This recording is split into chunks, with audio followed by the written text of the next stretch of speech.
हुज़ैफ़ा साहब आपकी जानिब आऊँगी।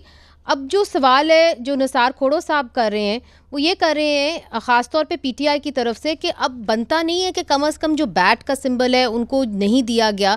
इलेक्शन कमीशन को इसके ऊपर जवाब तो देना चाहिए कि जी क्यों नहीं दिया गया, और अगर वो इलेक्शन कोई लड़ना चाह रहा है तो give them a level playing field. अभी कॉमनवेल्थ की रिपोर्ट भी आई है, उसके अंदर भी जिक्र किया गया है कि कैसे इलेक्शंस वर रिग्ड।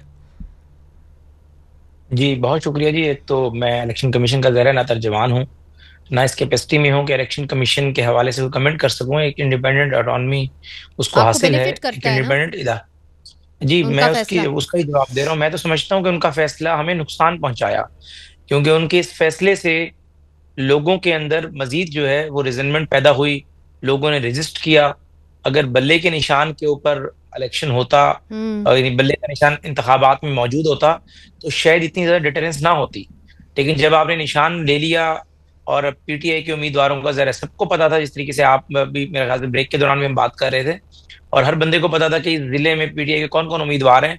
चाहे उनके पास जो भी निशान था, बल्ले के अलावा उनके पास कोई लकड़ी थी, कोई किसी के पास बांस था, किसी के पास कोई साइकिल थी, या कोई भी निशान था, तो हम्म। लोगों ने जाकर उसको वोट डाला। और लोगों ने जाकर इस इंतकाम में डाला कि नहीं, चूंकि हमारी जमात से निशान छीना गया है, जो लोग नहीं भी जाना चाहते थे उन्होंने जाकर वोट डाला। मैं तो समझता हूँ हम्म। कि इसका हमें नुकसान हुआ कि हम्म। आपने सियासत के अंदर जिस तरीके से, ज़ाहिर है निसार खोड़ो साहब बहुत सीनियर पॉलिटिशियन है, हम जैसे लोग जो तिफले मकतब है इनसे तो सीखते हैं, न्यू कमर्स, तो वो सही बात कर रहे थे। देखिए मैं समझता हूँ कि आप किसी भी सियासतदान को या सियासी जमात को खत्म नहीं कर सकते। सियासतदान जो है एक स्विमर की तरह होता है, वो डाइव करता है, बॉटम में जाता है और ऊपर आ जाता है। हम्म। सियासी जमातें भी इसी तरीके से होती हैं, बिल्कुल नहीं खत्म होती।